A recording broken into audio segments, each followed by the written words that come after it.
주님의 기쁨 되기 원하니 우리 찬양 드시고 가기 시작합니다.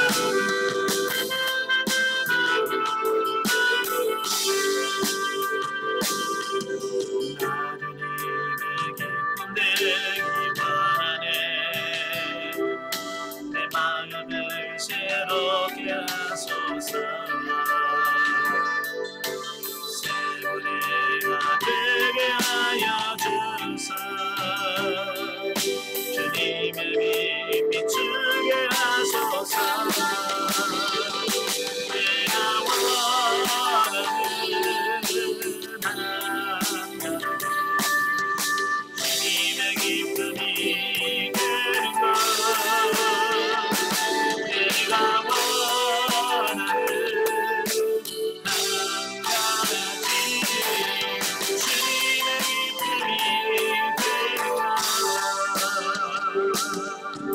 겸손히 내 마음을 드립니다.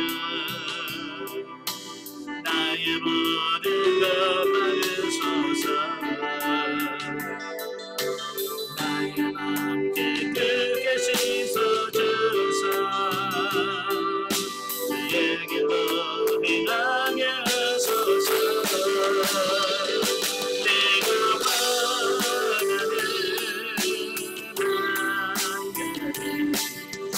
주님의 기쁨이 되는 것. 내가 원하는 한 가지. 주님의 기쁨이 되는 것.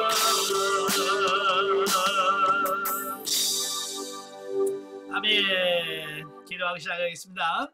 은혜로우신 아버지, 은혜와 사랑을 진심으로 감사합니다. 육신은 피곤할지라도 우리 영이 새로워지기 위해서 훈련을 받습니다. 아버지, 받는 훈련을 통해서 우리 영혼이 아름답게 세워지게 하게 하시고 하나님이 원하시는 온전한 삶을 살아드리는 우리들이 다 되어줄 수 있도록 도와주옵소서.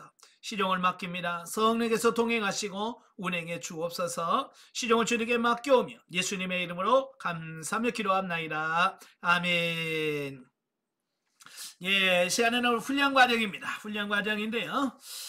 지난주까지 해서 대인관계 2- 두 번째 단계 다 마쳤고요. 오늘은 2단계 종합을 한번 해보겠습니다. 자, 먼저 훈련 과정 81페이지를 보시면 성령의 구원 사역에 있어서 두 번째 단계인 윤리 단계에 대한 부분이에요. 자, 우리가 영성을 형성하는 데 있어서 크게 4기둥이 있다고 그랬죠. 큰 것은 다 기억하시죠? 자, 첫 번째가 성령의 구원 사역이에요. 이 성령의 구원 사역은 이 영혼 안에서 이루어지는 일이에요. 그래서 우리 영이 거듭나고 중생한 이후에 사람이 성장해 가듯이 그 영도 성장해 가는 겁니다. 그래서 성장 성숙해 가면서 결국 예수 그리스도의 모습을 닮아가게 하는, 그래서 결국은 성령의 9가지 열매를 맺게 하게 하는 사역이 성령의 구원 사역입니다. 그 다음에 두 번째로 이제 성령의 은사 사역이잖아요. 인간이 타락 이후에 우리 인간은 하나님의 뜻을 이룰 수 있는 가능성은 제로예요. 하나님의 뜻을 이룰 수 있는 그 가능성은 제로인데, 바로 우리 육신에다가 은사와 능력을 더 내펴주셔서 하나님의 말씀대로 살 수 있도록 만들어주는 그 사역이 성령의 은사 사역이라고 그래요. 이건 우리의 육체 안에서 이루어집니다. 그래서 우리 육체 안에서 이루어진다고 그래서 예전에는 육체 영성이다 라고 이렇게 이름을 붙여졌어요. 그리고 세 번째가 영성적 물질 관계죠. 우리가 이 땅에 살면서 물질 없이는 어떻게 살 수가 없어요. 그죠? 예, 물질이 있어야 산단 말이에요. 그러니까 하나님께서 우리에게 주신 물질을 어떻게 관리하면서 사용할 거냐라고 하는 것이 물질의 영성이고요. 네 번째가 영성적 대인관계예요. 예, 영성적 대인관계도 우리 사람은 사회적 동물로서 서로 이렇게 모여서 사회를 이루면서 살아가게 있는 존재란 말이에요. 근데 우리가 변화되지 않으면 이기적이고 자기중심적인 삶을 살다 보면 이 사회가 굉장히 어려워요. 예, 그래서 이 대인관계를 맺으면서 어떻게 맺을 것이냐라고 하는 부분을 다루고 있는 것이 대인관계 영성이라고 볼 수 있겠죠. 자, 하시고 이제 각 기둥마다 4단계가 있다고 그랬잖아요. 자, 그래서 성령의 구원 사역에 있어서 첫 번째 단계가 자연 상태. 자연 상태는 자기 영혼의 존재를 발견해가는 단계를 자연 상태라고 그럽니다. 그래서 자연 상태에 있던 사람이 이제 영이 조금 성장을 하면 윤리 단계에 오게 되죠. 자, 81페이지 보시면 윤리 단계. 네, 정의를 한번 보죠. 뭘 윤리 단계로 가느냐. 자, 여기서 윤리라고 하는 것은 일반적인 세상 윤리를 말하는 것이 아니라 기독교 윤리를 말한다. 그러므로 윤리 단계라고 하는 것은 하나님의 생명적인 역사로 말미암아 우리 영혼의 인격이 자연 상태에서 윤리적으로 발전한 단계다. 이것은 성령의 감동으로 기록된 성경 말씀을 영혼의 지성과 이성을 통하여 윤리적 차원에서 지켜 행하게 되는 것을 말한다. 그랬어요. 자, 윤리는 크게 두 가지가 있다고 그랬어요. 세상 윤리가 있고 기독교 윤리가 있어요. 이제 세상 윤리라고 하는 것은 뭐예요?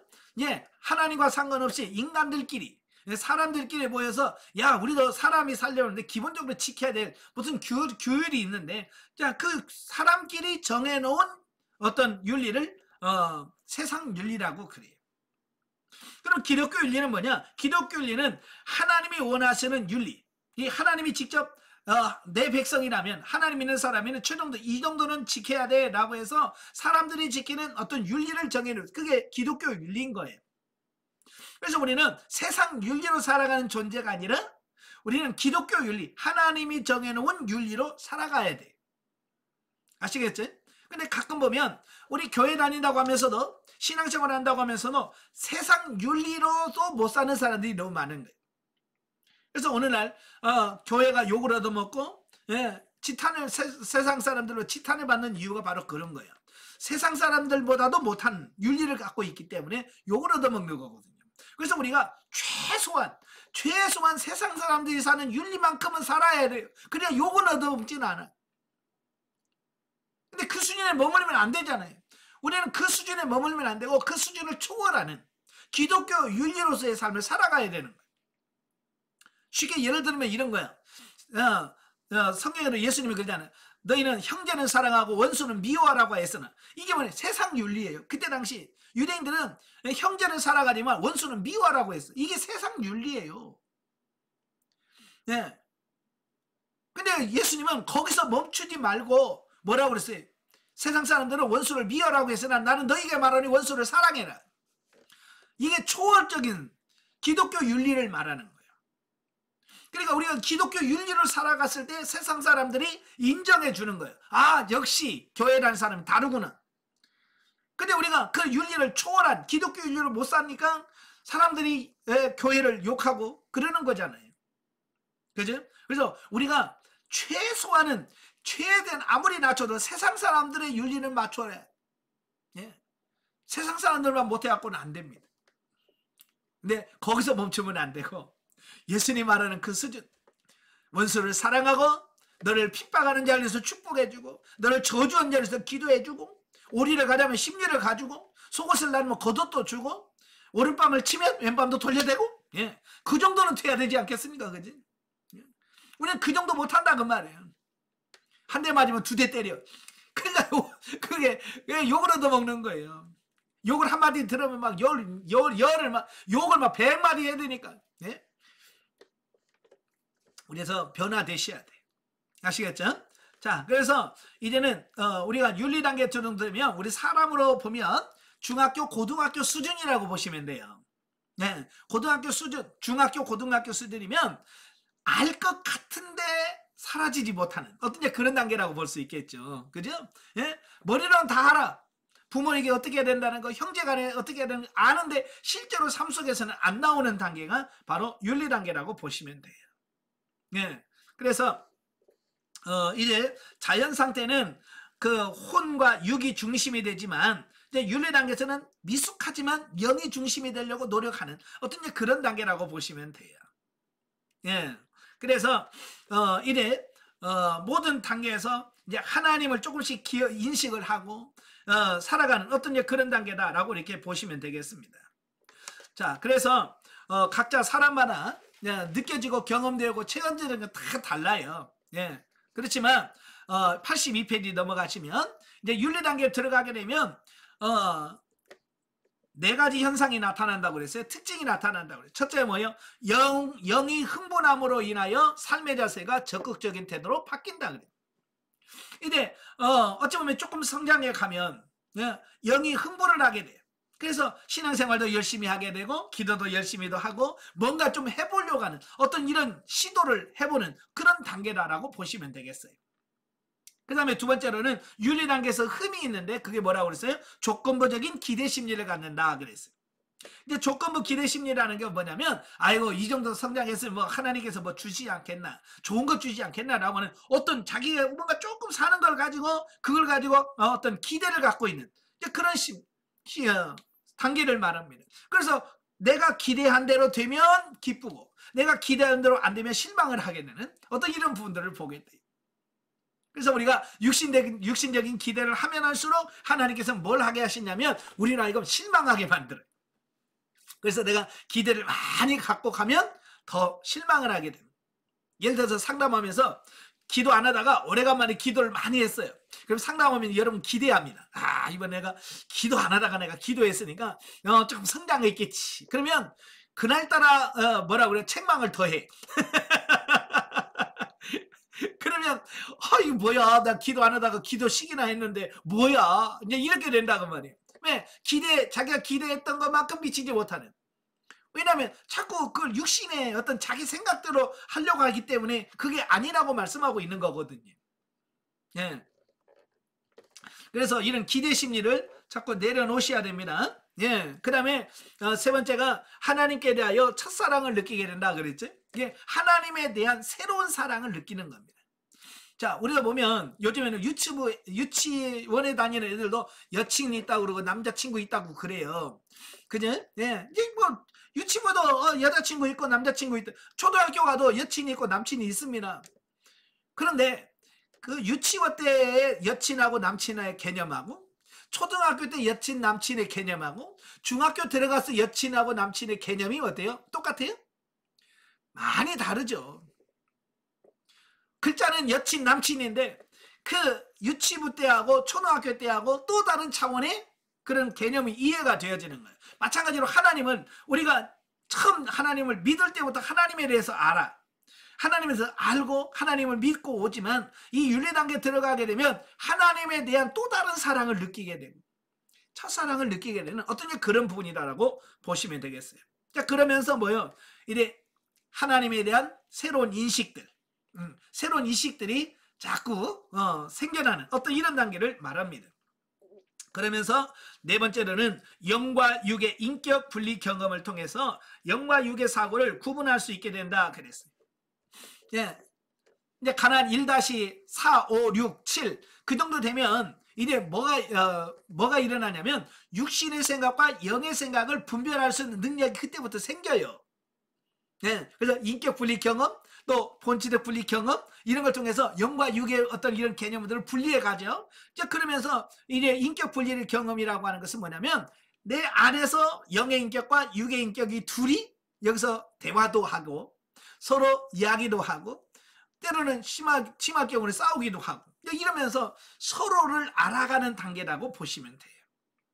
예. 그래서 이제 영과 육의 대화가 충분히 이루어지는 시기라고 볼 수 있겠습니다. 자, 여러분 본질적 분리 경험 있으시면 손 들어보세요. 영과 육이 실제로 분리가 돼서 영이 육체를 보고 육체가 영을 보는 이런 경험을 했다라고 하시면 손 들어보세요. 아무도 없어요? 자, 그러면 인격 분리로 내 안에 육의 인격과 영의 인격이 서로 대화하는 것을 경험했다 손 들어보세요. 한 분, 두 분, 두 분밖에 없어요? 여기 있어야 돼요. 여기 있어야 확실히 이게 영이구나, 이게 육이구나 이게 분별이 되어야 돼. 그래야 이제 영적인 생활이 가능해지는 거예요. 이게 분별이 돼야 돼. 많은 분들이 진리 단계 들어가고 생명 단계 들어가도 그 영적인 삶을 못 사는 이유가 뭐냐면 이 영의 생각과 육의 생각에 대한 분별력이 명확하지가 않는 거예요. 네. 분별이 안 되니까 늘 고민하고 갈등하면서 이게 영인가 육인가 이게 육인가 맨날 그러다가 끝나 시간이. 예, 이건 명확하게 분별을 해야 이게 육의 생각이구나, 이건 영의 생각이구나 분별이 되어야 그때는 육신의 생각은 내려놓고 영의 생각은 순종하고 이런 과정들을 거친다 그 말이에요. 아시겠죠? 그래서 이게 안 되신 분들은 이걸 놓고 기도하셔야 돼요. 하나님 인격 분리 경험시켜 주세요. 예. 분명히 분명히 육신의 생각과 영의 생각이 다르다고 하는데 이걸 분명하게 경험하고 체험함으로써 이걸 내가 구분할 수 있게 해주세요 라고 기도하셔야 돼요. 그냥 되는 게 아닙니다. 이걸 구하셔야 돼요. 그래서 그걸 인격 분리를 경험하지 않으셨다면 기도하셔야 돼요. 대부분의 많은 사람들이 이 영의 인격과 육의 인격에 대한 분리 경험이 없기 때문에 이거 구분을 못해요. 진리 단계에 들어가도 이게 구분이 안 되면 뭐가 진리인지를 구분이 안 돼요. 예, 그래서 이 부분 다시 한번 안 되신 분들은 기도하세요. 인격 분리 경험을 꼭 시켜주세요. 인격 분리하고 싶습니다. 영의 생각과 육의 생각을 구분하고 싶습니다. 하나님 도와주세요 라고 해서 충분하게 경험하고 이걸 해가시기를 바랍니다. 아시겠죠? 자, 넘겨서 윤리 단계에서 다양한 인식들이 나오죠. 네, 거기 보면 이래 사람도 조금 성장을 하게 되면 모든 생각 이런 차원들이 많이 달라요. 예, 또 3번 보면 말씀에 대한 이해도 조금 성장하면 이제 성경 말씀을 보는 각도나 이런 부분들도 많이 차원이 다르다고 하는 것을 인식하게 되고요. 자, 4번 보면 하나님을 향한 사랑의 농도를 점검해야 된다라고 말씀해 주고 있어요. 왜냐하면 사람은 결국 뭐냐면 내가 얼마만큼 사랑하느냐에 따라서 거기에 행하는 이 행위가 달라지게 돼 있어요. 자, 여러분들 부부간에도 마찬가지잖아요. 부부간에도 내가 남편을 얼마나 사랑하느냐에 따라서 그 남편을 위해서 내가 어느 단계까지 해줄 수 있느냐 이게 결정이 되어지거든. 그지? 예. 그러니까 남편을 사랑하는 게 조금이면 그냥 밥은 챙겨주고 옷 뭐 빨래는 해주고 이 정도는 해주겠지. 그죠? 이 사랑이 조금이라도 있으면. 예. 근데 그 사랑마저도 없으면 어떻게 할까요? 밥은 먹든지 말든지 빨래를 옷을 입든지 말든지. 그러니까 그 사랑이 어느 정도 있느냐에 따라서 내가 남편에 대한 아내에 대한 이게 달라지잖아요. 그죠? 남편도 아내를 정말로 사랑을 하게 되면 예? 아내가 하기 힘든 거 자원해서 해주잖아. 예? 음식물 쓰레기 내가 갖다 버려줄게. 예? 내가 쓰레기는 내가 담당해줄게. 왜? 사랑하니까. 그죠? 내가 그만큼 사랑하니까 사랑하는 것만큼 상대방을 위해서 배려해주고 그걸 섬기려고 한다 그 말이에요. 우리도 하나님도 마찬가지. 신앙생활 할 때 내가 하나님을 얼마만큼 사랑하느냐가 결국 하나님에 대하여 헌신하고 이 모든 것이 결정이 되어지는 겁니다. 그래서 여러분들도 기도하시면서 하나님 내 영혼 내가 정말 하나님을 사랑하는 이 사랑의 농도를 더 진하게 만들 수 있기를 원합니다라고 기도하셔야 돼요. 아시겠죠? 예. 그래서 사랑을 하면 이게 안 힘들어요. 사랑으로 하면 뭐든지 힘들지 않아요. 근데 사랑으로 하지 않냐고 의무감으로 하면 좀 하면 지쳐요. 그렇죠? 저도 해보니까 그렇더라고요. 기도도 그래요. 기도도 정말 하나님을 사랑하러 하면 기도가 지루하지가 않아요. 이 기도 시간이 길다고 느껴지지 않는 거예요. 근데 그 하나님의 사랑에 식어지면 이 기도 시간조차도 힘들어. 그래서 결국 뭐예요? 기도하면서 자꾸 시계를 보게 돼. 왜요?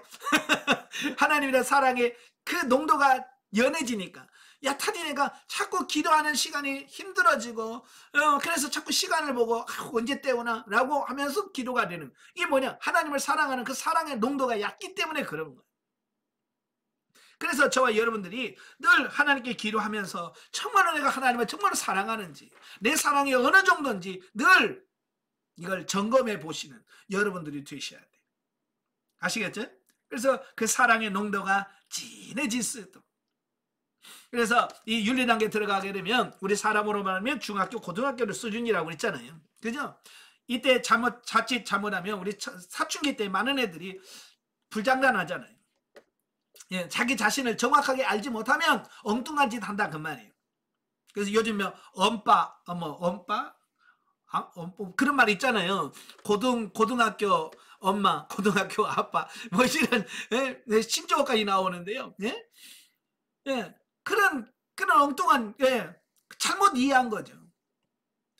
그래서 우리도 영적으로도 제대로 된 이해를 가지고 제대로 성장해 가야 하나님이 인정하는 그런 삶을 살 수 있습니다. 아시겠죠? 예. 자, 그 다음에 두 번째 기둥으로 넘어가죠. 123페이지. 123편은 이제 성령의 은사 사역에 있어서 두 번째 단계가 바로 실용 단계입니다. 네. 첫째 단계는 기본 체험 단계라고 하죠. 기본 체험 단계는 하나님께서 우리에게 은사를 주시면 기본적으로 6개의 은사를 받아서 그걸 경험하고 체험해 가면서 아 이런 은사가 있구나, 아 이런 거네 라고 해서 기본적으로 체험하는 단계라고 한다면, 이래 실용 단계라고 하는 부분은, 자 정의는 은사 활용면에 있어서 하나님의 의도보다도 내 입장에서 판단하고 혼이 중심이 되어 육신적인 이익을 위하여 사용하는 단계다 그랬어요. 자 여러분, 이제 첫 시간부터 은사에 대해서 말씀하면서 은사를 주신 목적은 신령한 집을 짓는 도구로 준다고 그랬어요. 근데 신령한 집을 지으라고 은사를 주셨는데 우리는 그 은사를 주신 그 신령한 도구로, 그 신령한 집을 짓는 도구로 인식을 하지 않고 그걸 뭐냐면 내 육신의 어떤 문제를 해결하는 어떤 도구로 인식을 하는 경우가 있다 그 말이에요. 그래서 하나님의 의도와 입장보다는 내 입장, 내 어떤 이런 것들을 중심이 돼서 은사를 활용하는 어떤 그런 단계다라고 보시면 되겠어요. 자, 예를 들어서 이런 거예요.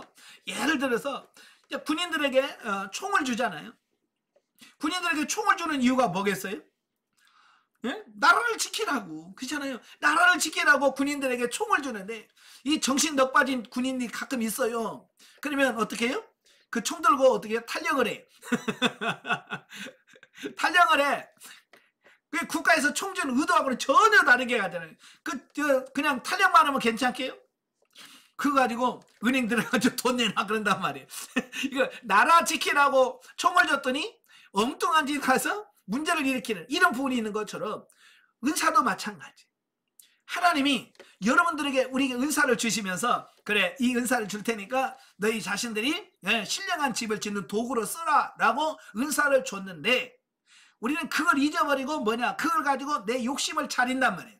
예, 욕심을 차리고 하나님의 말씀에 순종하기보다는 내가 하고 싶은 일들을 하려고 하는 어떤 그런 부분들을 보는 거예요. 바로 그 단계가 실용 단계다라고 보시면 되겠습니다. 이해가 되시죠? 예, 그래서 우리가 은사를 활용함에 있어서 우리가 은사로 치우치지 않도록 우리 자신을 지키는 것이 굉장히 중요한 거예요. 예. 은사가 활용이 되다 보면 많은 사람들이 자기가 대단하다고 느껴지는 이런 경향이 생겨요. 저도 전에도 간증했습니다만은 저도 첫사랑을 느끼고 막 처음에 은사를 받고 그러면 마치 내가 뭐가 된 것 같은 느낌을 받아요. 그래서 밤새 기도하고 새벽에 보면 막 몸에 막 에너지가 넘치고요. 뭔가 막 될 것 같아. 그래서 막 태양아 멈춰라 하면 태양이 멈출 것 같고, 예? 비야 멈춰라 막 비가 멈출 것 같고, 네? 가뭄일 때 비가 내려라 그러면 뭐 비가 내릴 것 같은 뭐 그런 게 많이 있고요. 막 손만 얹으면 병자가 낫고 그런 마음들이 생겨요. 예. 자, 그럴 때 자칫 잘못하면 그 은사를 하나님이 원하시는 뜻대로 활용하지 아니하고 내가 바라고 내가 원하는 어떤 그런 것만을 쫓아갈 수가 있다 그 말이에요. 그래서 하나님께서는 때로는 우리로 하여금 그 은사가 활용되지 않게 하시고 은사가 나타나지 않도록 막아주셔서 결국은 어때요? 우리가 은사 중심 실용주의로 빠지는 것을 하나님께서 막으시고 우리가 영으로 살아가도록 하나님께서 새로운 길을 열어주시는 이런 부분들을 보게 됩니다. 저도 처음에 은사를 받고 은사를 경험하고 실용적으로 활용할 때는요, 정말 이게 그 육신으로 넘어가는 것은 순간이더라고요. 예, 그러니까 하나님께 물으면 하나님께서 말씀하시고 하나님께서 대답해 주시는 것을 몇 번 경험하니까 뭐든지 물으면 대답해 주시니까 제가 순간적으로 무슨 생각을 갖냐면 야 이거 로또 복권도 물으면 나오겠네 이제 이런 거예요. 그래서 저도 실제로 물어봤다니까요. 하나님 이번에 로또 복권 몇 번입니까? 라고 물으니까요 번호 6개가 쭉쭉쭉쭉 와요. 참 신기하잖아요. 예. 만약에 제가 그때 그 욕심에 해서 그 번호를 했더라면 모르지. 예. 근데 그렇게 막 번호 다 받아놓고도 못하겠더라고. 왜? 내가 너무 속이 보여. 하나님께서 야 그거 하라고 로또 복권 사라고 그거 하라고 이 은사 줬냐? 라고 하는 그 하나님의 음성이 들리는 것 같아. 예, 그래서 6개 받아놓고도 그냥 쭉쭉쭉 찢었어. 에이, 이런 거 안 해. 이런 건 하는 게 아니야. 예, 하나님께서 은사 주니 이런 거 하라고 주지 않았어. 라고 하는데도요, 이게 육신은 가끔 나도 한번 해봐? 나도 한번 그렇게 해볼까? 라고 하는 그런, 그게 생긴다, 그 말이에요. 왜? 육신이, 욕심이 있으니까 그럴 수 있다, 그 말이에요. 근데 그걸 절제할 수 있으면 아무 문제가 없는데, 영적으로 성장하지 않다 보니까 그걸 절제를 못 하는 겁니다. 그래서 이 은사가 활용이 되어지면 은사적 실용주의로 빠져버리는 그런 경우가 있다 그 말이에요. 그래서 하나님께서는 우리가 은사주의 실용주의로 흘러가지 않도록 가끔 하나님께서 브레이크를 밟아서 안 되게 하신다 그 말이에요. 예. 그래서 저도 보면 처음에는 막 잘 됐는데 어느 단계 가니까 방언 기도도 안 되게 하시고, 하나님의 음성도 안 들리게 하시고, 그 다음에 예언도 못하게 하시고, 아무것도 안 되게 하시는 거예요. 이 실용주의에 딱 들어가니까 진짜 아무것도 안 되게 하시는 거예요. 그래서 처음에는 얼마나 힘들었는지 몰라요. 왜? 대답 안 되니까. 하나님 뭐예요? 라고 하면 주님께서 그냥 말씀해 주셨는데, 이걸 아무리 뭘 기도해도 대답이 없으니까 얼마나 힘든지 몰라요. 특별히 저는 이제 설교도 그냥 내가 하고 싶은 걸 하는 게 아니잖아요. 하나님 이번 주일날 설교 뭐 합니까? 말씀을 주세요 라고 해서 하나님께 기도해서 말씀을 주시면 그 말씀 가지고 그럼 무슨 말씀을 전할까요? 그래서 그 말씀 주신 거 가지고 묵상하면서 하나님께서 하라신 대로 말씀을 하는, 이제 설교하는, 그것도 다 바꿔놨거든요. 그 전에는 저도 이제 원고 설교했거든요. 그래서 모든 설교를 원고를 다 작성을 해서 그 원고를 읽으면서 설교하는 그거였는데, 하나님께서 원고를 내려놓으라고 그래서 그 원고를 작성하지 않고 이래 하나님 이번에 말씀 뭘 전하기를 원하십니까? 라고 해서 주님께서 주신 말씀 가지고 한단 말이에요. 그래서 1년간은 그렇게 잘했어요. 1년간은 잘했는데 어느 날 딱 들어가니까 어느 날부터 하나님 말씀을 주세요. 그런데 대답이 없어요. 대답이 없는 거예요. 그때요 얼마나 힘든지 몰라요. 처음부터 안 됐으면 괜찮은데 처음부터 대답 안 되니까 더 힘드는 거예요. 제가요 한참을 어느 했냐면 토요일마다 토요일마다 주보를 작성했어요. 지금은 이제 프린터로 뽑지만 옛날에는 프린터 이렇게 해가지고 문방구에 가서 복사를 해왔어요. 그래서 이 문방구에서 복사를 해와야 되는데 문방구가 저녁 7시면 문을 닫아요. 토요일날. 근데 저녁 7시가 다 됐는데도 아버지 본문을 주세요. 근데 안 주시는 거예요. 얼마나 답답합니까? 3시간 4시간 동안 하나님 본문 줘요. 어떤 본문을 줘서 설교하렵니까? 본문을 주세요. 3시간 4시간 했는데도 안 주시는. 7시가 다 돼서 지금 문방구 가야 되는데 말씀이 안 주시는 거예요. 그래서 할 수 없이 문방구 사장님한테 전화해서 죄송해요. 제가 지금 못 갈 상황이 생겨서 좀 1시간만 좀 기다려 주세요. 문방구 사장한테 전화해가지고 좀 기다려달라고 사정을 해놓고 아버지 빨리 줘요. 문방구 문 닫아요. 그런 과정을 거치면서 하나님께서 저를 훈련하시고 연단하시더라고요. 근데 나중에 제가 진리 단계에 들어가면서 하나님께서 왜 그렇게 하셨는지를 설명해 주시는 거예요. 왜냐하면 네가 자꾸 육신으로 은사 쪽으로 치우치려고 하니까 네가 은사 쪽으로 치우치지 않고 영 중심에 서기를 원해서 내가 은사를 잠시 내가 잠재시켰다라고 말씀하시는 거예요. 그래서 하나님은 우리의 체질을 너무너무 잘 하셔서 그죠? 은사 쪽으로 빠지지 않게 하시고 그러고 나니까 제가 진리 단계에 들어가서 하나님께 감사했던 첫 번째 이유가 뭐냐면 하나님 은사가 잘 안 나타났던 걸 감사합니다. 그때는 그렇게 힘들었지만 그 은사가 나타나지 않음으로 인하여 제가 영적으로 은사 쪽이 아니라 영적으로 내 방향을 틀 수 있게 만들어주신 부분에 대해서 너무 감사한 거예요. 그러니까 혹시 여러분들도 은사가 갑자기 되다가 안 돼, 처음부터 안 되는 건 문제가 있습니다. 근데 되다가 안 됐을 경우에는 내 방향을 은사 쪽에서 영적으로 방향 전환을 시키시는 과정이구나라고 인식을 하시고 낙심하지 마시고요. 안 된다라고 하지 마시고 거기서 하나님의 뜻이 무엇일까? 예. 라고 하는 부분을 찾아가면 좋을 것 같아요. 아시겠죠? 예. 그래서 여러분도 은사는 된다고 하는데 안 되는 경우가 많거든요. 상담받으면서 무슨 은사까지 왔네요. 그러면 많은 분들이 뭐라고 말하냐면 못해요. 안 돼요. 그러신 분들이 계셔요.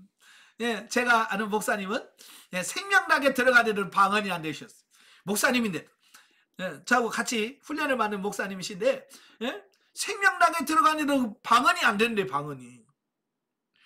그래서 매주 목요일날 목요기도에 가면 이제 목요일에 설교 끝나고 나서 기도를 하잖아요. 기도하면 예전에는 꼭 그랬어요.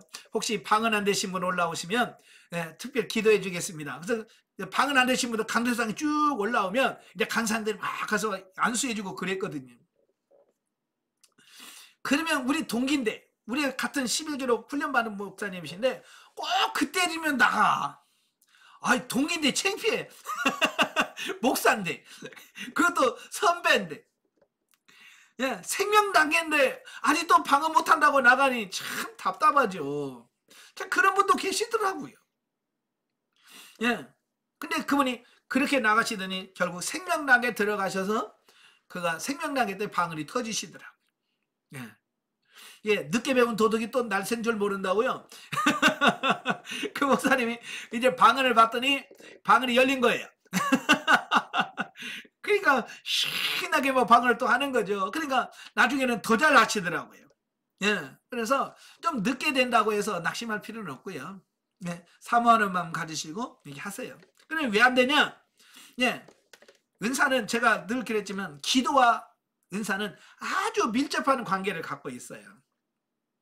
물론 기도한다고 해서 은사가 임하는 것은 아니라고 그랬어요. 제가 1단계 설명드렸어요. 기도해서 은사가 임하는 건 아니다. 이 은사라고 하는 말은 카리스마라고 하는 말이잖아요. 이 카리스마라고 할 때 그 카리스라고 하는 말은 은혜라는 말, 은혜.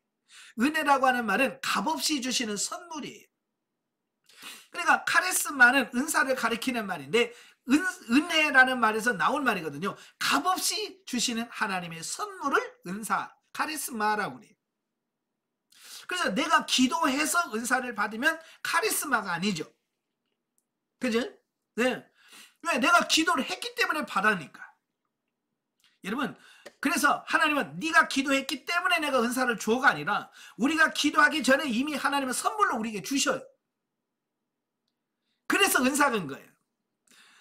어떤 분이 그래, 은사 임했네요. 그럼 뭐라고 그런 줄 알아요? 기도도 안 했는데요? 그래서 제가 그러죠. 그러니까 은사죠. 기도해서 은사가 오면 그건 은사가 아니죠. 대가죠. 은사는 뭐냐? 내가 아무런 받을 만한 뭘 한 게 없는데 그냥 은혜로 주시는 게 그게 은사인 거예요. 문제는 뭐냐? 값없이 하나님이 주시긴 한데 내가 기도하지 않아도 은사는 주시는데 문제는 뭐냐? 기도 안 하면 그 은사가 실제가 안 되더라 그 말이에요. 그러니까 은사만 가지고 있을 뿐 받았을 뿐 그게 실제가 안 되는 거예요. 그래서 우리 인간의 입장에서는 뭐요? 기도를 통해서 은사가 활용이 돼요. 그렇기 때문에 우리 편에서는 보면 내가 기도하다가 은사를 받았어 라고 말하는데 사실은 그게 아니고 이미 받은 은사를 기도를 통해서 실제가 이제 됐어 라고 하는 것이 옳은 거예요. 아시겠죠? 그러니까 기도를 해서 은사를 받은 것이 아니라 이미 받은 은사가 기도를 통해서 실제가 되어서 이제 나타나기 시작했다라고 본다. 그래서 기도하지 않으면 이 은사가 실제가 안 됩니다. 그래서 여러분들에게 계속 기도하라고, 기도 많이 해야 된다라고 말하는 이유가 기도를 해야 이 은사들이 실제가 되고 여러분의 삶 속에서 나타나게 되는 거예요. 아시겠죠? 그래서 열심히 기도하시되 부르짖는 기도를 많이 하셔야 소리내는 기도를 많이 하셔야 돼요. 이게 소리내지 않고 그냥 묵상으로 기도하면 이 은사가 잘 실제가 안 됩니다. 그래서 실제는 여러분들이 얼마나 기도하느냐에 따라서 이게 실제가 되고 안 되고라고 하는 부분들이 결정이 되어진다라고 하는 걸 꼭 기억하시길 바랍니다.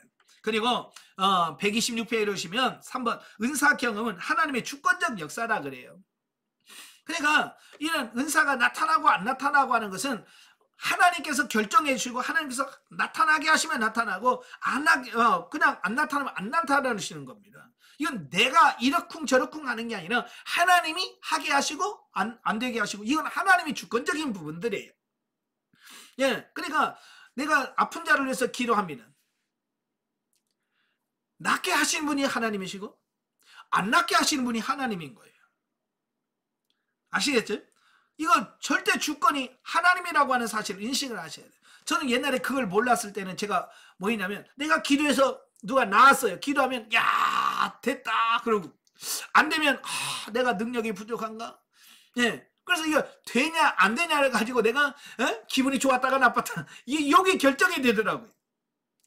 근데 이 성령 은사는 주권이 하나님에 달려 있어요. 하나님이 허락하시면 되고 허락 안 하시면 안 되는 거예요. 하나님의 절대 주권인 거예요. 이걸 깨닫고 보니까 은사가 되고 안 되고는 그리 중요한 게 아니더라고요.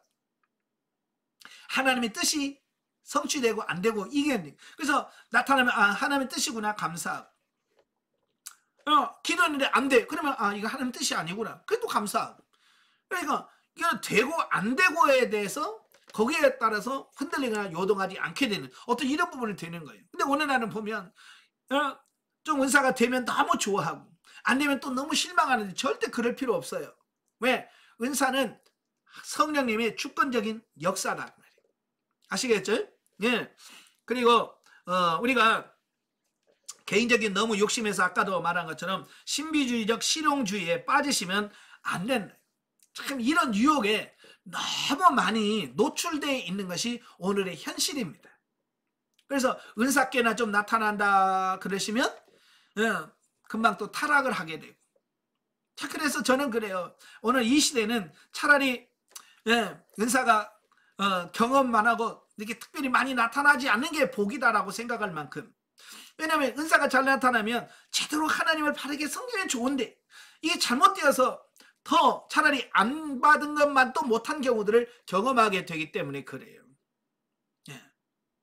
그래서 은사 가지고 장난치기도 하고, 은사 가지고 물질 가지고 하기도 하고, 자, 그런 경우를 너무 많이 보면 참 이게 꼭 은사가 잘 나타난다고 해서 꼭 좋은 것만은 아니더라고요. 이거 관리하지 못하면 도리어 그게 자기 자신에게 손해를 보게 되고 자기 자신에게 피해를 보는 경우가 있더라 그 말이에요. 그래서 여러분들이 먼저 영적으로 여러분 자신이 은사를 컨트롤할 수 있는 이런 내 자신이 바로 영적으로 세워지는 이 자체가 중요한 거예요. 아시겠죠? 그래서 아까 말한 것처럼 은사가 막 나타나려고 하면 하나님께서 나를 영적으로 세우시려고 그 은사를 잠재시키는 이유가, 안 되게 하시는 이유가 그게 하나님의 은혜인 거예요. 아시겠죠? 그래서 나로 하여금 타락하지 않게 하고 하나님 말씀에서 벗어나지 않도록 하나님께서 우리를 막아주신다라고 하는 사실입니다. 자, 128페이지 오시면 방언에 대한 견해.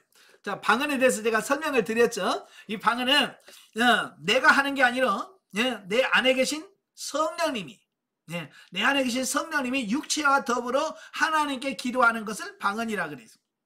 아시겠죠? 그래서 가끔 보면 제일 많이 하는 질문이 그런 거예요. 기도하다가 보면 자꾸 생각이 엉뚱한 생각으로 들어갔다 나왔다 한다고. 자, 그래요. 그건 당연한 거예요. 왜냐? 내 안에 계신 성령님과 이 육체가 더불어서 하나님께 기도하는 거예요. 그때 역할이 없는 게 뭐라고요? 혼은 쉬는 거예요. 혼의 역할이 없는 거예요. 그때는 혼의 역할이 없으니까 이 혼이 뭐예요? 출장을 가는 거예요. 혼이 출장 가서 엉뚱한 생각을 하고, 자, 그렇게 되어지는 거거든요. 그렇다고 해서 그 방언 기도가 아니냐? 아니요, 방언 기도예요. 그러니까 기도하다가 엉뚱한 생각이 나도 기도를 멈추면 안 돼요. 아시겠죠? 빨리 엉뚱하다 출장 간 그 혼 불러다가 하나님께 기도하도록 만들어야 돼. 저도요, 그 방언 기도하면서 제일 많이 곤혹스러웠던 게 그런 거거든요. 한참 기도하고 있으면 생각으로 집을 지었다 부셨다가 어디는 가서 막 전국을 돌아다녀 얘가 생각이 혼이.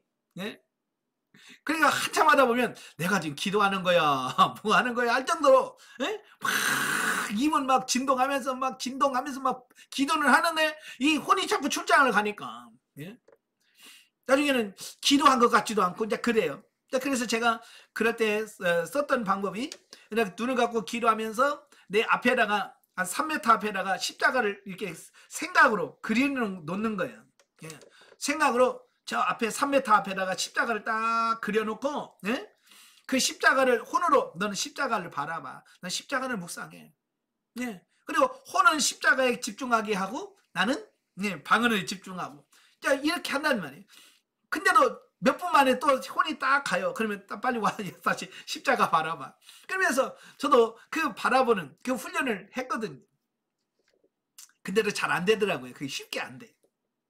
그런데 그걸 단숨에 해결할 수 있는 방법이 있어요.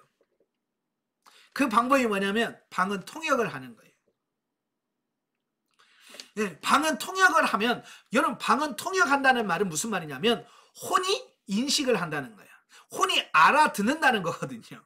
방언 통역이라는 것은 내가 방언으로 기도할 때 그러니까 왜 자꾸 딴 생각을 하냐면 이 방언을 기도하면 이 혼이 무슨 말하는지를 못 알아먹는 예. 그러니까 집중을 못하는 거예요. 혼이 왜 못 알아먹는 말만 계속 하니까 혼이 그게 무슨 말인지 모르니까 기도에 집중하지를 못하는 거예요. 그래서 자꾸 출장을 가는 거예요. 근데 이래 통역이 된다는 말은 혼이 인식을 한다는 거예요. 알아듣는다는 말이거든요. 그냥 혼이 알아들으니까 어때요? 이제 혼이 기도에 집중을 해주는 거예요. 예. 그래서 성경 보면 영으로 기도하고 마음으로 기도하고 그렇잖아요. 그 영으로 기도한다는 말은 방은 성령으로 기도한다는 말이고 마음으로 기도한다라고 하는 뭐예요? 예, 혼이 거기에 합쳐져서 같이 기도해 준다는 얘기거든요. 예, 아시겠죠? 자, 그래서 이제 통역이 되면 이제 그래요. 예를 들어서 통역이 되면 사랑하는 아들아, 사랑하는 딸아 그러잖아. 그러면 뭐 이제 혼이 흥분하기 시작해요. 나를 사랑한다라고 하나님 나를 사랑한다고요. 나도 하나님 사랑합니다. 그러면서 이제 거기에 하나님이 내게 해주신 사랑 고백에 내 사랑의 고백이 같이 가면서 이게 이제 그 하나님과 뭐라고 그래 영적으로 이제 하나가 돼서 교제하는 어떤 그런 수준이 되어지는 거예요. 이게 통역이 그래서 중요한 거예요. 자, 기도하다가 지금 출장 가시는 분 손 들어봐요. 방금 기도하면 출장을 잘 간다. 손 들어봐요. 빨리. 거의 다 갈걸요. 출장 다 갈 거예요. 왜냐하면 통역이 완벽하게 안 되기 때문에 그런 거거든요. 저도 그래요. 어떤 분이 저한테 목사님은 방언 기도 100%다 알아듣죠? 그래서 아니요. 나도 몰라요. 저도 못 알아먹습니다. 성령에서 통역해 줘야만 내가 인식을 하지 통역 안 해주면 못 알아먹어. 어찌 보면 옛날에는 통역이 잘 됐는데 지금은 통역이 덜 안 됩니다. 예. 꼭 사역할 때 필요할 때만 해주시고 그냥 이제 방언 기도할 때는 거의 통역이 안 돼요. 비밀로 하나님과 내 안에 계신 성령님과 하나님 성부 하나님께서 비밀로 막 통화만 하셔. 예. 자, 그런다고 해서 이제 혼이 이만 다 경험했잖아요. 그러니까 그런 거 가지고 통역 안 해준다고 삐지고 그러진 않아요. 예. 예, 온전히 하나님께 하신다는 걸 아니까 이제 혼이 기다려주고 예, 하나님께 집중해 주려고 하고 이제 그렇게 되어지는 이 부분을 보게 됩니다. 자, 그 다음에 이제 방언 통역이 되면 예언이 바로 되어지거든요. 통역을 정리하면 바로 예언이 되어집니다. 자, 그러면 이제 거기서 우리가 성경을 벗어나려고 하는 어떤 이런 부분을 보게 돼요. 신비한 음성이 들려지고 신비한 게 막 되어지면 뭐라고 그래 성경에 없는 말들을 자꾸 물어보게 되고 자, 그러다 보면 성경에서 벗어나기 쉬운 어떤 이런 부분이 생겨요. 근데요 성령의 은사나 예언이나 모든 부분은 이 성경에서 벗어나면 안 돼요. 아시겠죠? 절대 성경에서 벗어나면 안 돼요. 기준이 성경이에요. 그러니까 여러분들이 성경을 많이 읽어야 되는 이유가 그거예요. 왜 이단들이나 왜 자꾸 엉뚱한 소리 하냐면 성경을 안 읽어. 이게 성경을 몰라요. 그러니까 자꾸 이상한 소리 해대는 거거든요. 예, 그러니까 여러분이 성경을 좀 많이 읽으시길 바래요. 그래서 은사를 활용하게 되면 조명 계시라고 해서 성경에서 성령께서 이렇게 조명해 주셔, 비춰 주셔, 깨닫게 하셔요. 그러면 같은 성경인에도 불구하고 그 성경 말씀에서 깨달아지고 알아지는 이 부분들이 더 선명해지고 넓혀지는 이 부분들을 보게 되는 거예요. 아시겠죠? 자, 그래서 성경에 없는 말을 하는 게 아니고 성경 말씀에 대한 부분을 더 선명하게 가르쳐 주는 것이다 라고 하는 부분이에요. 그래서 이 실용 단계에서는 완벽하진 않지만 그래도 이 은사 경험과 체험들을 많이 해보셔야 돼요. 그래서 이때는 실패도 좀 많이 해보고요. 예? 실수도 좀 많이 해봐야 돼요. 그래야 나중에 그런 부분들이 도움이 되고 또 다른 사람들에게 나도 옛날에 그랬어 라고 해서 내 실패도 이야기하면서 그들을 인도할 수 있거든요. 그래서 실패를 두려워하지 말고 좀 해봐요. 아시겠어요? 예, 해보면서 로또 복권이 몇 번이냐고 한번 물어보고 가서 복권도 한번 사보고 그래봐요. 예, 그래봐야 나중에 근데 그게 안 맞더라. 네?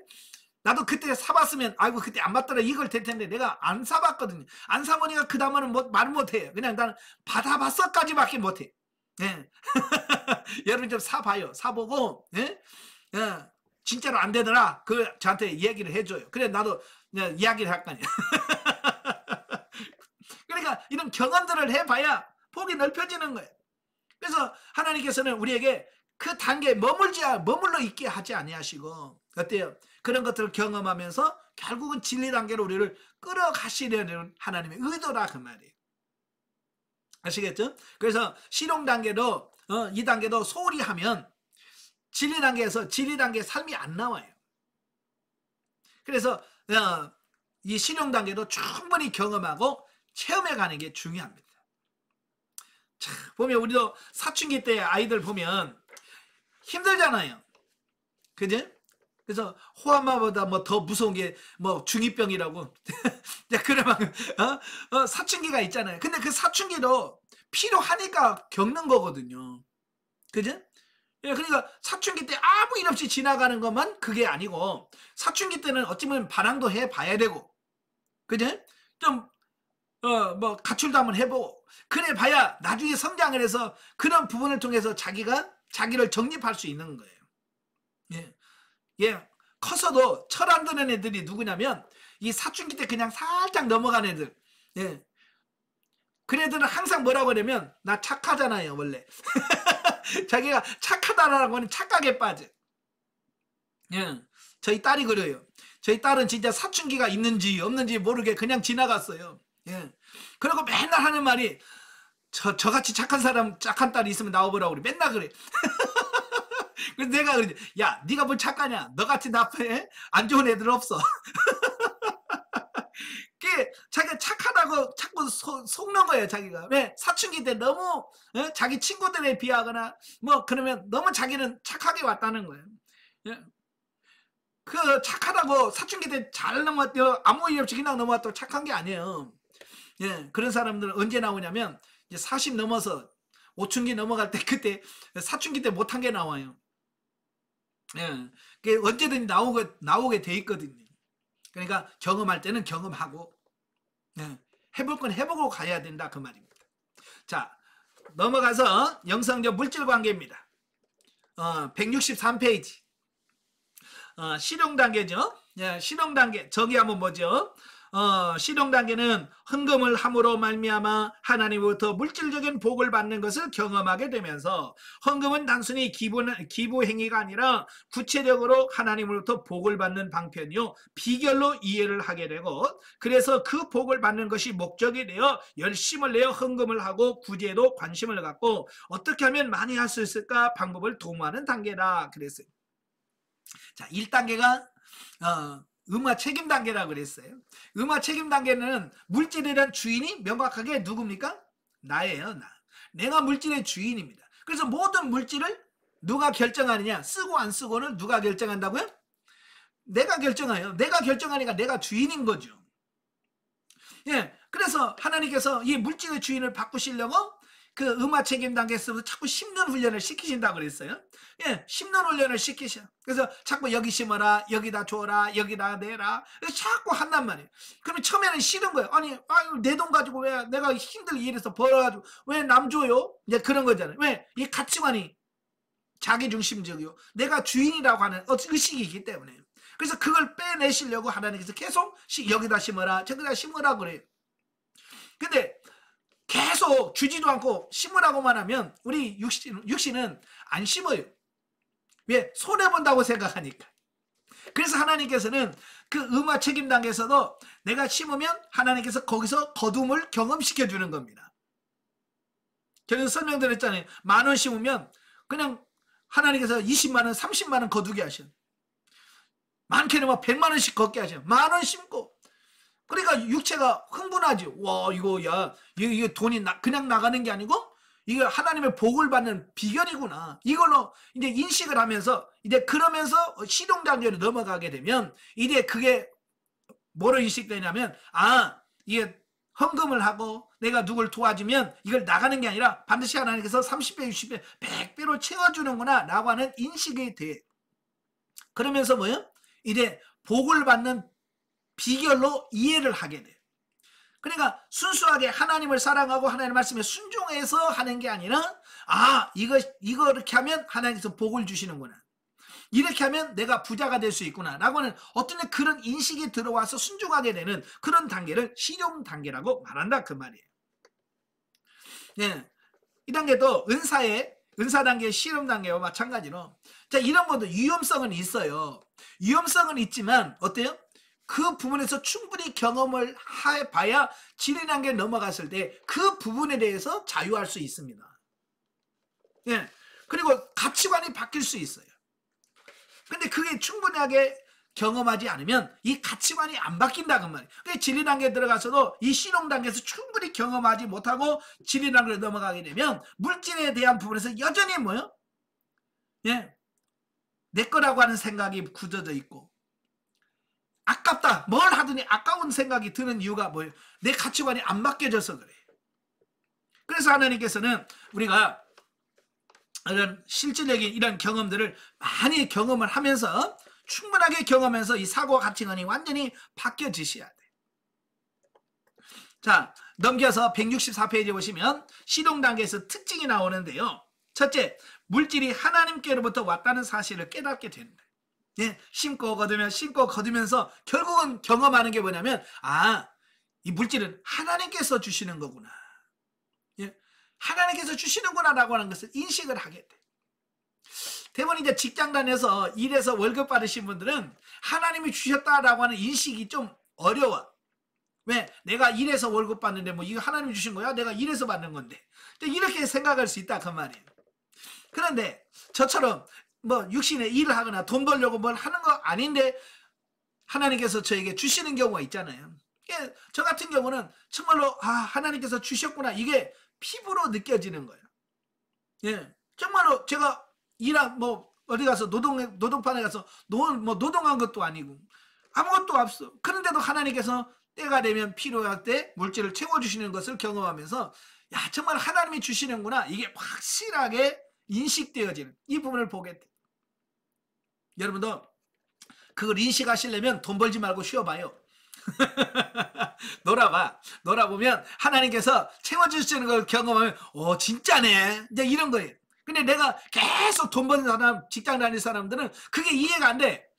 내가 아침부터 진짜 누구 말로 뼈 빠지게 일해가지고 번 건데 왜 내가 번다고 생각한다 그러면 이 가치관이 안 바뀌어요. 하나님이 주신다. 아멘. 모든 물질은 하나님께서 주신다라고 하는 사실은 그렇잖아요. 내가 돈 버는 게 아니고 사실 하나님께서 벌 수 있는 재능도 하나님이 주신 거예요.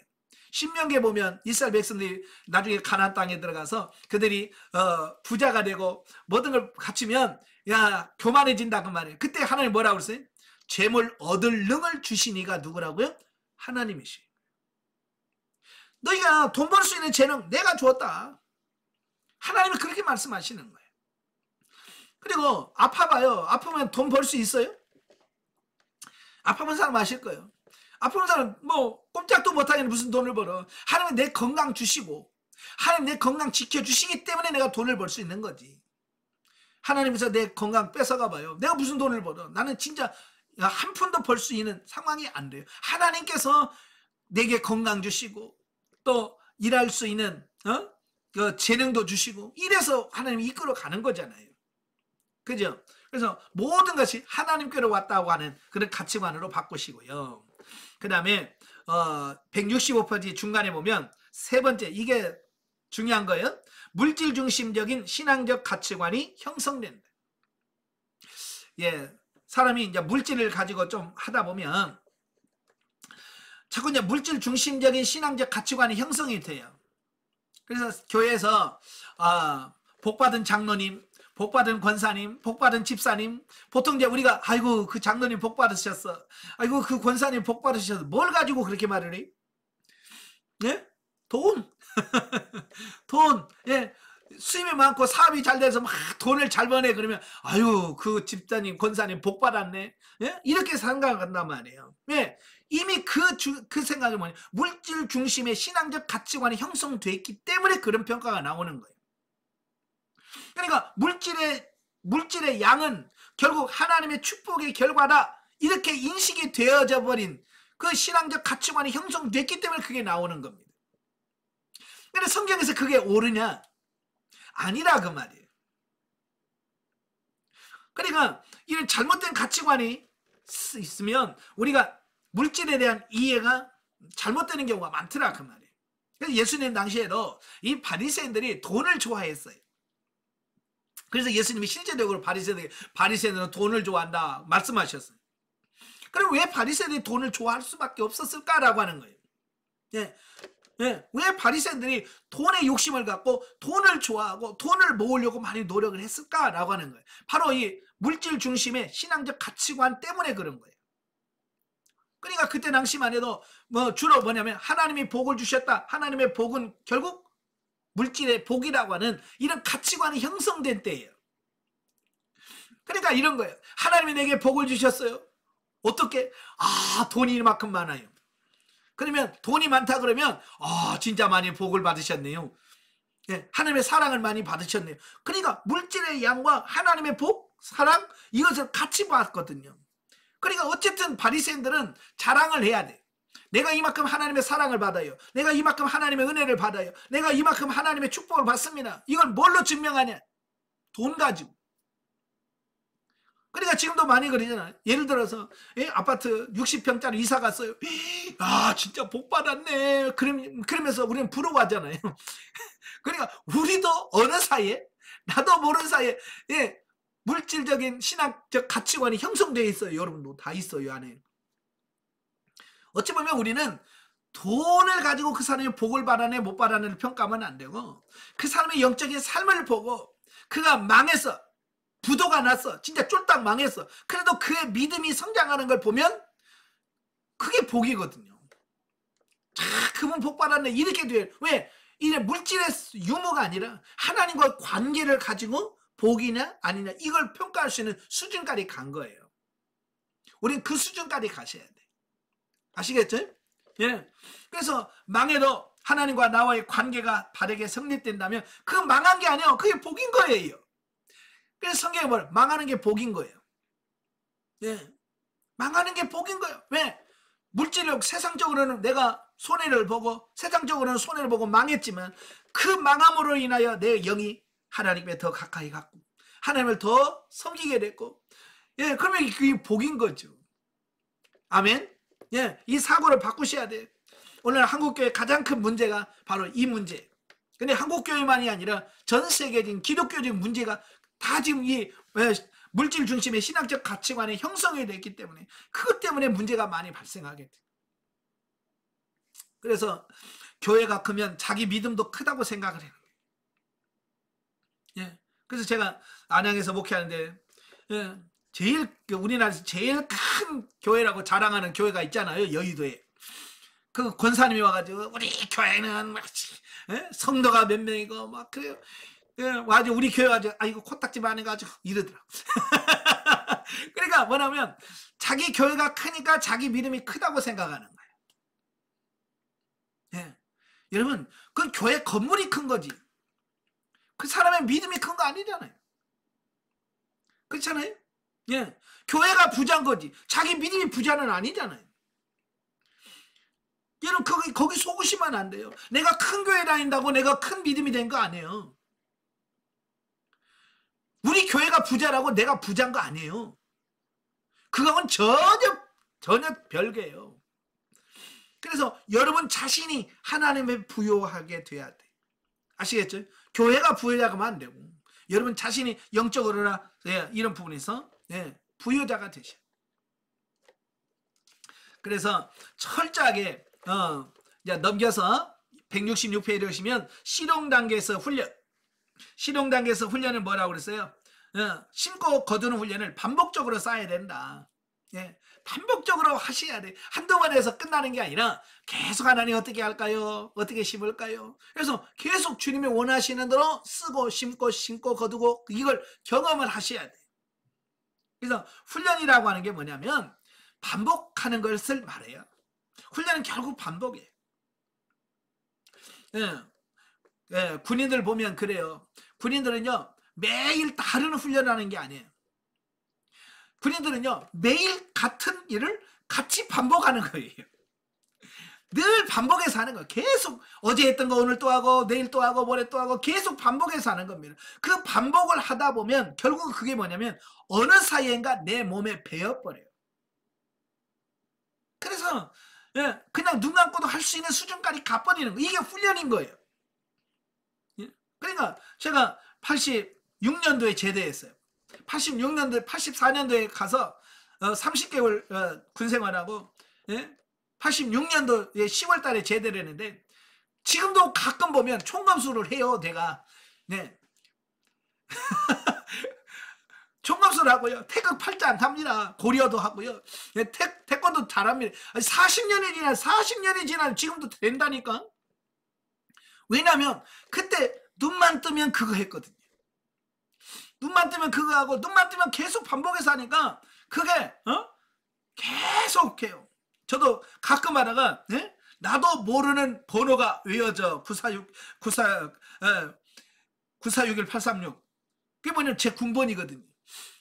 그냥 30년 40년 전에 매일같이 그 군번 이런 걸 다 외웠기 때문에 나도 한참은 이게 뭐지? 무슨 번호지? 하면 옛날 내 군번이었구나. 그게 몇십 년이 돼도 계속 그 반복해서 했기 때문에 그게 남아있는 거예요. 그게 훈련이에요. 그게. 그러니까 여러분도 심고 거두는 훈련도 어쩌다 한번 하지 말고 이제는 매일같이 이게 하나님 어떻게 할까요? 어떻게 심을까요? 무엇을 어떻게 합니까? 라고 해서 자꾸 묻고 해서 이게 반복적으로 진행이 돼서 가끔 상담하다 보면요. 아이고 지나놓고 꼭 안 물었네. 그게 생각이 난다는. 왜? 그건 아직 체지로 안 됐다는 얘기거든요. 그죠? 내 것이 안 됐다는 얘기거든요. 그러니까 먼저 행하기 전에 묻는 훈련이 돼야 돼. 그래서 제가 그러잖아요. 이게 필요 있든지 없든지 상관없이 먼저 하나님께 물어라. 그래야 자꾸 이 묻는 훈련이 되어야 나중에는 진짜 내가 삶 속에서 그냥 하나님께 자연적으로 묻고 주의 음성을 듣고 순종하는 그 단계까지 된다 그 말이에요. 아시겠죠? 그래서 중요하냐 중요하지 않냐가 중요한 것이 아니라 반복적으로 계속 훈련하는 것이 중요하다는 겁니다. 자, 그 다음에 중요한 게 뭐냐면 그 반복적인 훈련을 하되 육신의 감정대로 하지 마라. 육신의 감정대로. 가끔 보면 우리 성도들 보면요, 이 감정파들이 많아. 기분파. 다른 말은 기분파죠. 그래서 기분이 좋으면 다 해. 뭣도 막 다 하는데 기분 상하면 아무것도 안 해요. 그러면 안 됩니다. 이거 물질은 내가 주인이 아니고 하나님이기 때문에 감정과 상관없이 주님께서 하라시면 내가 하기 싫어도 해야 되고 아무리 하고 싶어도 주님께서 하지 마라 그러면 안 하고. 그래서 이 주인 감정을 따라서 행하지 않고 오직 하나님의 말씀에 따라 순종하는 이 훈련을 행하셔야 된다라는 겁니다. 아시겠죠? 그래서 제가 사르밧 과부 얘기했잖아요. 사르밧 과부 까마귀 얘기 다 했잖아요. 네가 까마귀를 기다리지 말고 네가 까마귀가 되라. 하나님께서 저에게 직접 말씀하셨어요. 그래서 지금은 지금도 그래요. 이거 누가 나 안 도와주나. 그런 길이 없어요. 훈련 받을 때부터 이제 까마귀 기다리지 마라. 까마귀 기다리지 말고 네가 까마귀가 되라. 그래서 열심히 심다 보면 하나님께서 어떻게 해요? 거둠이 나타나게. 그러니까 심을 때 자연적으로 걷어지는 거지. 심지 않으면 걷어지는 게 없는 거예요. 제가 지금 요즘에 저도 이제 농사를 좀 지으려고, 뭐 농사라고 해봐야 우리 교회 조그마한 텃밭이 있어요. 몇 평 안 돼. 대여섯 평 되려나? 그래, 조그마한 텃밭이 있어요. 근데 처음에 와가지고는 저는 아무 신경 안 썼어요. 그냥 집사람이 고추를 심든지 뭘 심든지. 근데 집사람은 영 농사를 못 짓는 거예요. 그래서 작년부터 내가 할게. 그래서 제가 이제 거기다가 고추도 심고 가지도 심고. 1년 해보니까 재밌는 거예요, 이게. 예. 이거 심고 거두는 게요. 그냥 재밌는 거예요. 그래서 올해는 본격적으로 좀 해보자. 그래서 지금 한 달 전부터 땅 파고 거기다가 거름 딱 퇴비 넣고, 예? 또 다 뒤집어 놓고, 이제 오늘 비 많이 온다고 그래서 이제 내일 비늘 치려고 하는데 비가 조금밖에 안 왔네. 비가 많이 와야 좀 땅이 축축할 때 비늘 딱 쳐놓으면 이제 거기 되는데 비가 안 와가지고 못 치겠어요. 예? 재밌는 거요.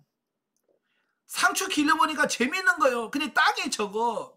그러니까 상추도 많이 키우고 싶은데 땅이 좁아. 그래서 요즘에는 아이스박스 갖다가요. 예, 아이스박스 좀 큰 거 다 골라다가 주워다가 거기다 흙 채워가지고 그 아이스박스에다 상추 심어놨어요. 요즘에 아침마다 새벽기도 끝나고, 새벽기도 끝나고 올라가기 전에 한번 가서 한번 싹 둘러보고 잘 크네. 잘 크고 있구나 확인하고 올라가서 아침밥 먹어요. 예? 이게요, 그게 재밌어요. 심고 거두는 그 훈련이 재밌어요. 예. 여러분도 이걸 재미를 붙이셔야 돼요. 아시겠죠? 그래서 열심히 심고, 중요한 것은 세속재물과 신령한 재물을 구분할 수 있어야 돼. 세속재물은 뭐라고 그랬어요? 이 땅에서만 필요하고 이 땅에서만 쓸 수 있는 재물이 세속재물이에요. 죽어서는 못 쓰는 재물. 근데 신령한 재물은 뭐예요? 신령한 재물은 이 땅에서뿐만 아니라 하나님의 나라의 상급으로 쌓여지는 재물이 신령한 재물인 거예요. 그래서 여러분도 이 땅에서 이래 쓰는 이 세속 재물을 가지고 신령한 재물로 환전시켜 놓는 이게 중요한 거예요. 아시겠죠? 그래서 세속 재물로 열심히 심으세요. 열심히 심으시면 이 땅에서도 거두지만 그 심는 게 하늘나라의 상급으로 쌓여지는 이런 은혜가 있습니다. 그래 나중에 여러분 천국에 가서 개털모자 안 쓰고요, 면류관을 받습니다. 아시겠죠? 그래서 열심히 세속재물 가지고 신령한 재물로 바꾸는 여러분 되시길 바래요. 자, 마지막으로 영성적 대인관계입니다. 191페이지. 191페이지 윤리단계. 자, 대인관계 첫 번째 단계가 본능 단계라고 그랬잖아요. 자, 본능 단계는 철저하게 자기중심이라고 그랬어요. 그죠? 모든 생각이나 모든 것을 자기중심적으로 이해하고 판단하고 생각하는 어떤 그런 단계를 본능 단계라고 하시면, 자, 윤리 단계는 뭐냐면 여전히 나 중심이긴 하지만 이래 나와 상대방의 사이에 대인관계 속에 하나님이 개입하신, 이걸 윤리 단계라고 말합니다. 본능 단계는 하나님의 개입하지 않는 그냥 나와 그 사람 사이라고 이해를 해요. 그러나 윤리 단계는 이제 나와 그 파트너 사이에 하나님이 개입하신다. 자, 이걸 인식하고 살아가는 단계를 바로 윤리 단계라고 그래요. 정의 한번 보십시다. 자, 여기서 말하는 윤리 단계는 세상의 윤리, 도덕 윤리가 아닌 기독교 윤리 개념으로 말하는 단계로서 자기중심이 되는 사람이 하나님과 이웃에 대한 사랑의 윤리 관계로 발전해가는 단계를 말합니다. 이래 자기중심적인 사람이 하나님과 이웃의 관점으로 이렇게 좀 바뀌어가는 이 단계를 윤리 단계라고 말하는 겁니다. 그래서 지난번에 설명드렸지만 본능 단계에서는 그래요. 남편, 자기한테 잘해주면 좋은 남편, 자기한테 좀 못해주면 나쁜 남편. 그리고 기분 좋으면 아이고 어쩌다가 내가 잘 뽑았지, 잘 찍었지 뭐 이러면서 자기가 마치 남편을 선택한 것처럼, 예? 그렇잖아요. 그렇게 생각을 해요. 왜? 자기중심적이니까. 예. 그런데 이 윤리단계에 들어가게 되면 이제 하나님의 시각으로 보는 거예요. 그래서 남편이 미워. 그러면 본능 단계는 아우 저 내가 괜히 저런 저 인간하고 뭐 괜히 눈말해가지고 내가 실수했어 라고 생각한다 그 말이에요. 그러나 윤리 단계에서는 뭐예요? 아, 하나님이 저 남편을 나에게 배우자로 주셨구나.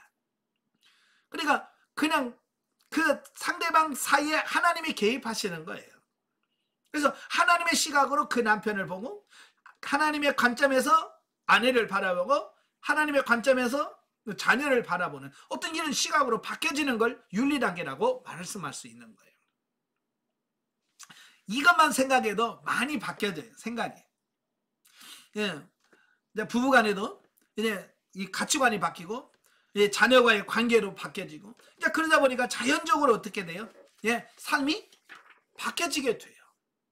그래서 여러분도 빨리 윤리단계로 이렇게 바뀌어지시길 바라요. 근데 이게 바뀌어지는 게 하루아침에 헷가닥 바뀌는 게 아니고 시간을 가지고 조금씩 변화되어 가는 거예요. 예. 근데 어떤 사람은 너무 천천히 가서 자기도 몰라. 이게 변화되는지 너무 천천히 변화돼서. 예. 근데 가끔 보면 또 급속하게 이렇게 변화되는 분도 있습니다. 예, 조금 빨리 좀 변화되시길 바라요. 아시겠죠? 예. 그래서 열심히 사랑하려고 노력을 많이 하시면 좋을 것 같아요. 예. 그래서 이리 하나님께서 우리를 바꿔주시기 위해서 혼자는 안 되니까 파트너를 붙여주신다고 그랬어요. 이 파트너는 항상 있어요. 영성훈련 안 받은 사람도 파트너가 있습니다. 그죠? 아마 여러분 영성훈련 만나기 전에도 미운 사람이 있어요, 없어요? 예? 예, 여전히 있었어요. 내가 태어나서 성장해가면서 계속 나와 부딪히는 사람이 계속 존재하고 있습니다. 가족 안에도 있고요. 학교 가면 학교에서 있었고요. 직장 가면 직장에 가도 항상 부딪히는 사람이 있었어요. 근데 그게 하나님이 나를 변화시키려고 붙여놓은 파트너라는 개념을 내가 갖고 있지 못하니까, 그죠? 그걸 파트너라는 인식보다는 뭐예요? 저 왼수. 저 왼수라고만 생각했을 뿐이지, 나를 바꾸기 위해서 하나님께서 파트너로 주셨다는 이 인식이 없었을 뿐이에요. 이제 파트너 개념을 딱 인식하고 보면, 아이고, 그때 하나님이 그 사람을 파트너로 주셨구나. 이제 그때서 파트너 개념을 이해하고 나면 그게 조금 이해가 돼요. 예. 그래서 우리 삶의 변화는 결국 내가 파트너의 존재를 인식하느냐 못하느냐에 따라서 변화가 되고 안 되고가 결정될 만큼 이 파트너는 굉장히 중요합니다. 예. 어때요? 여러분 파트너 있어요, 없어요? 자, 파트너가 없다 손 들어봐요. 다 있어요? 저는 지금도 파트너가 있더라고요. 나는 없는 줄 알았더니 지금도 파트너가 있더라고요. 그래서 끊임없이 하나님께서는 그 파트너와의 관계를 통해서 내 마음을 넓혀가고, 그러니까 파트너가 없으면 나를 못 봐. 파트너가 있음을 통해서 나를 보게 돼. 예. 그 파트너가 예수 때 내가서 부글부글 끓을 때, 내 안에 이런 감정이 있었구나. 내 안에 이런 미운 감정이 있었구나. 내 안에 이런 혈기가 있었구나. 그 파트너와의 관계 속에서 부딪혔을 때 그때서야 비로소 내 모습이 보여지는 거야. 나를 알 수 있는 거예요. 파트너가 없으면 그걸 몰라요. 그래 파트너가 그걸 잘 가르쳐 주지요. 그래서 여러분 파트너가 있다는 것에 대해서 감사하시고 파트너를 미워하려고는 하지 마세요. 지난번 설명드렸잖아요. 파트너는 원수가 아니에요. 파트너는 원래 원수가 아니고 원수의 대타예요. 우리의 원수는 누구라고 그랬어요? 우리는 마귀요 그랬어요. 너희 원수는 마귀요. 예수님께서 너희 원수는 마귀라 그랬어요. 우리의 원수는 마귀고 그 외에 나를 힘들게 하고 나를 괴롭히는 사람은 원수가 아니고 파트너예요. 근데 우리는 파트너를 원수같이 여긴단 말이에요. 이래서 문제가 되는 거예요. 그냥 파트너를 파트너로 인식을 해야 되는데 파트너를 파트너로 인식을 못하고 파트너 원수로 인식을 하니까 그 파트너를 죽이려고 해. 그러니까 이거 훈련하라고 붙여줬더니 훈련하는 게 아니라 죽이려고 하니까 이게 제대로 훈련이 되겠어요? 그래서 여러분의 개념을 바꾸시길 바래요. 원수가 아니고 아, 파트너구나. 이게 남편이 미워도 원수가 아니고 파트너예요. 아시겠죠? 그래서 그 관계 속에서 정말로 원수를 사랑할 수 있는 단계까지 가도록. 예. 요즘에 층간소음으로 얼마나 많이 어렵습니까? 그죠? 자, 그런 부분도 하나님께서 그 어려운 이웃을 붙여주셔서 그것 때문에 훈련시키는 거예요. 지금 제가 통신으로 훈련받은 분 중에 한 분이 계셔요. 그분이 처음에 저한테 이제 상담받으면서 웃집 얘기를 그렇게 하는 거예요. 매일 애들이 뛰지 막 밤이고 낮이고 뛰어서 그것 때문에 스트레스 받아가지고 노예를 지고 해가지고 지금 우울증이 심해지고 그런다는 말을 해요.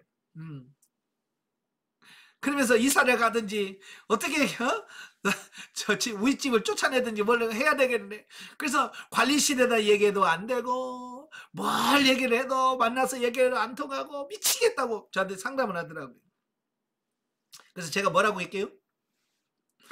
왜 하나님께서 그런 이웃을 거기다 붙여주셨을까요? 그러니까 우리의 입장에서는 왜 저런 인간을, 왜 저런 집을, 우리의 이웃을 주셔가지고 내가 힘들게 라고 하는 본능이거든요. 그죠? 자, 하나님께서 그런 이유가 있을 거 아니에요. 예, 그렇잖아요.